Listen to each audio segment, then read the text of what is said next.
Hey folks, everything new under the sun. Now, warning first off, this is probably going to be a little bit long-winded. I'm going to talk through a migration from a Drobo 4-bay, I believe generation 2, to a Drobo FS, which is a fairly old Drobo. It's a number of years old, but I was able to find one on eBay. The 4-bay is what you're looking at there. I had three 1 terabyte drives and one 3 terabyte drive, and here is the 5-bay Drobo FS, and I pulled the 3-bay out basically, or sorry, the 3 terabyte out, stuck it in the bottom because I want to transfer the 1.8 terabytes of data that I had on the 4-bay over to the FS. I didn't have any extra drive, so when I yanked, and this is the FS, the file server, the networked one, so that's the Cat5 cable going into the back of it, and there's no other connections. There's no FireWire, no USB, no eSATA on this. I got this for a really good deal, about 60 bucks. I think it was mislabeled as a 4-bay, and it was actually a 5-bay, so I got a really good deal on it. Here's some images of the front of it. You can see the sticker still from the store that had it. There's absolutely nothing wrong with it. I had to hard reset it because I think it had the IP address stuck in there. But the reason I'm upgrading, one of the reasons is because I want to go to a dual drive redundancy. Because with the single drive redundancy, of course, you have if you have one drive failure, you're okay. But if you have another drive failure while you're transferring data, you're toast. So dual drive redundancy just gives a bit better overhead. Here you can see kind of the max speeds that I was seeing once it comes in focus. Max speed about 24 megabytes per second across the network. And I am running on a gigabit Ethernet, so with Cat5e cables, which are good for gig ether or 1000 megabit. So that's what you need for that. And of course the 4-bay is FireWire, so it was going through FireWire into my MacBook Pro over the network, actually through an iClever laptop dock, converted into Ethernet. All in all, it worked pretty well. So what I did there, again, I pulled the OneDrive out, so I did not have any failure protection in the 4-bay, but I didn't have any extra drive, so I put the 3 terabyte in the bottom of the Drobo FS. This part here, you're seeing, this happened just after I stuck a 500 gig drive in on top, just to see if I can get a bit more room, because if you just put a 3 terabyte in, it shows 1.33 terabyte. You can see that in the middle of the screen there, the total space, because the other half of the 3 terabyte is reserved for protection. Even though it's all the same drive, it still tries to protect. So this is just after I yank the 500 gig back out, because what happens is you put a smaller drive in on top of the bigger one, and it actually decreases your size from 1.33 down to 500 gigabytes. So that was bad, because I ended up having about 1.2 terabytes of data I actually needed to copy. You can see the my iPhoto album there. What was it? 500 gigs, 508 gigs, whatever it is there. So I had a lot of data, and I also have a lot of archived videos. So it basically spent probably 24 hours, if not more than that, transferring all my data over to my single 3 terabyte drive. Now, the single 3 terabyte drive happened to be a 3 terabyte Iron Wolf NAS drive. So it's kind of built for heavy duty work. So I wasn't too concerned about it being the only drive. And I did have a complete extra backup USB drive that I had as a complete emergency if either this 3 terabyte died or the other drives, the 3 left in my 4-bay Drobo, failed. And that would be a big problem, but I did have a backup after that if absolutely I had to resort to it. But this ended up working, and I was able to put all the 1 terabyte drives into my 5-bay Drobo FS once it was all said and done. So we're going to get over shortly to that process, but here you can see the FireWire on the top, the Drobo disk pack on the top. And this one is obviously the Drobo FS, showing the 1.33 terabytes, and the space that I was using up. Of course, it's all red because it's not protected at all. It was a single drive, and it was using up a fair bit of space. This is when I had basically finished copying all my data. And yes, in this day and age, 1.2 terabytes is not a lot of data, but it is a lot of data for me. And over gig ether, it still takes a very long time to transfer. Over Thunderbolt, something direct attached, it would be a lot quicker. You can see the percentage usage lights on the bottom of the 5-bay there. And of course, when you pull a drive out of the 4-bay, of course it shows maximum usage because it cannot take any other data because it's completely not protected. So it was having a cow at this point in time, sending me lots of alerts. So in the Drobo dashboard, you can still see the two Drobos attached there. You can see the free space on the 4-bay as 0. You can see the free space on the FS as 107 gigabytes there. And again, you can see the 3 1 terabyte drives. So I've transferred all my data. Now, here's where I actually start the migration. Well, not start the migration, but continue on and actually start pulling the drives out of the 4-byte. So I yanked one of the 3 out, and of course the drive gives up at that time because that means the disk pack has been destroyed effectively. You've taken the last drive out that it can handle losing. Well, it can't handle losing any of the 3 that were left in there. So here are the 3 1 terabyte drives, 1,000 gigabyte drives, a Seagate, and a Samsung there upside down. So I have a variety of sizes, and I think the 500 gig drive I have is also, I think it's a Seagate.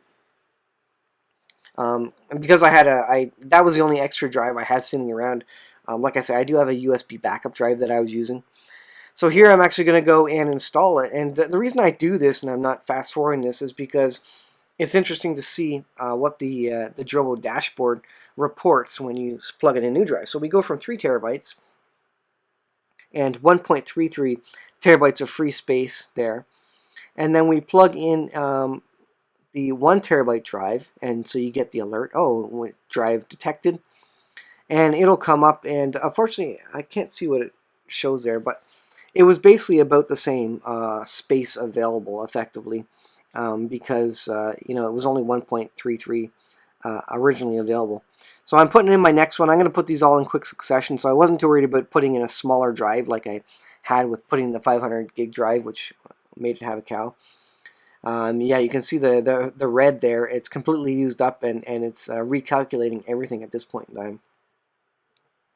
So I'm just putting them in basically largest to smallest from bottom to the top. Just because you can put them in any way you want. It's showing the red light on top because it's saying you to add a drive there, but you don't have to add a drive where it tells you to. Just add a drive in there if they're empty. If the red light is on a slot where there is a drive already, that means you do have to replace that drive. So here goes the third. I think this is a Samsung 1000 gig drive, and this was giving me trouble. Now this was a refurbished, well no, it wasn't refurbished. I actually got this not working 4 parts on eBay. Again, it was about like $64. This was a steal. It did not come with the power supply, so I actually had to buy the power supply separately, which wasn't another $60. But for $120 total, effectively, I got a Drobo FS, which is a really good deal because you can't buy them on eBay for less than $400 because I guess they didn't want to troubleshoot this. They didn't want to see if it was working, but it's working exactly fine. And that's why I was just checking. So you see the nice little alerts here. Health, good, capacity, all that good stuff. Now you can start seeing how long it's actually going to take to spread out the data. Now at this point in time, I still only had single drive redundancy on. At the end, near the end, in probably 2 or 3 minutes here, I'm actually going to go ahead and switch it to dual drive redundancy. So here goes the I think this is a Seagate 500 gig drive that you saw there, just because I had it, and why not use it if I have it. So plug that in. We got 1.49 free space there, 272 total, and I put the 500 gig in, and let's see what it does. 2.72 total space. And so it went green, loaded up, and so it sees it there. Now you can see the 500 gig at the top, and so we do get a little bit more extra space in total, and some extra. I think it was 1.49 terabytes of free space before. So it did add a little bit in this case. So when I run out of space again, which I'm not going to use up 2 terabytes for a long time, even though I am a content creator on YouTube, it will take me a little while to fill that up. That being said, when I do run out of space, the 500 gig drive is going to be the first one it's going to be complaining about. So at this point in time, now it's basically going through its process of spreading the data so it can be redundant. It's copying all the data off the 3 terabyte drive, moving it across, spreading it across the other drives. There you can see at the bottom how much space I have, but use about half. Now here's where I click on the dual drive redundancy, and I'll show a bigger screen. So out of the, I'll only have about 2.27 gigs total out of the total drive capacity. So I've got a 3 terabyte, 1 terabyte, and a 500. So that is 6.5 terabytes of space. But you'll note that when I went to dual disk redundancy, it said I only had 2.27 terabytes rather of space, and that's because it's copying the data 3 times basically. So there's 3 copies of the data in order to allow 2 disks in this array, or drive pack as Drobo calls it, to fail. I can have a total of 2 disks fail. Well, and why that's nice is because 1 disk failing is not a big deal. You pull that out, you put a new one in there, but then it starts rebuilding the array. And during that time to rebuild the array, you could have another failure. And that's why it's nice to have a secondary drive, because there's always that extra copy of data that the Drobo can resort to continue to repair the data. And sometimes repairing the data can take 10, 12, 14, 24 hours. In this case, to basically spread the data, only like 1.2 terabytes of data from the 3 terabyte across to the other drives did take about 18 hours, maybe even more than that, maybe a good 24 hours. Anyways, you can see the breakdown there, the 2.2 terabytes of usable space basically, and I've got 1 terabyte free, 1.23 used. I was using 1.8 terabytes originally, but that's because I had a time machine backup that was inflated, so I decided to get rid of that and not use that and just do a fresh backup. So I lose my history, but that's okay. I was okay with that. I still have a backup of all that history. Here are the shares I have there. I was just going through a couple of options here.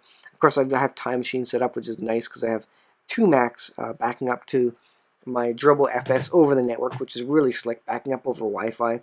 I had it set up with the FireWire version, but it meant that I had to have my MacBook Pro open and running all the time in order for the other MacBook to be able to back up to it. So now I can shut my computer down, but the Drobo stays on the network. So that's pretty nice. I'm going through the tools options there, blinking lights options. This is all standard stuff for the Drobo that you see on your dashboard, of course. And I just want to show you a couple of the other things. You get a few extra features like that dual disk redundancy and the shares, the ability to set up shares and users on the Drobo FS versus the Drobo FireWire, generation 1, 2, 3 of Drobos. There is no app interface here. Here's the dual disk redundancy. You see I have it checked off. And I also have the disk spin down because I do have hard disks there. If you had SSDs in it, you wouldn't need that option because that would be superfluous because SSDs don't need to spin down. But for me, it's definitely good. I'm not usually doing data transfer during the night, so if they spin down, that's great. You can set up the work group here, the name of your Drobo. I have it all default. I actually have an automatically assigned IP as well. It's probably best to hard set it, but I probably won't get around to doing that until I actually have some trouble. Here's where you set your admin user and passwords, and you can enable it for Drobo apps as well. Drobo FS does some basic stuff. It allows like SSH and some FTP software to be installed, but it's fully manual. You have to drag and drop and do some commands and whatever to get the apps working. It's not as nice as the Drobo 5N, the newer versions.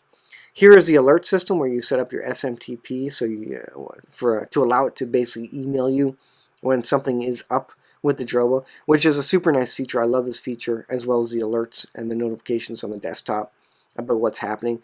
So if you're away from home, if you're on vacation for a week, you'll get notification via email if your Drobo has any trouble, which is great. It's great to know. The other nice thing about the dual disk redundancy, which I didn't mention, is that if you do run out of space and you can't get a drive soon, you can remove the dual disk and go back to single disk. That will free up some space, but then of course you'll also be vulnerable to the failure of basically 2 disks and losing all your data. So here's a look at the actual data on the network. After a while, it took some time to allow the system to optimize and to increase transfer speeds. I wasn't noticing a lot more than 24 megabytes per second in my particular scenario with all 7200 RPM hard drives. You can set the frame size though. The default frame size is 1500. If you set that to 9000, it can send bigger chunks of data and therefore transfer data faster with less overhead. So that's how I migrated. A little juggling of hard drives. Overall, it worked, but be sure to always have a third backup because you never know what's going to happen. Thanks for watching, guys. We'll see you in the next video.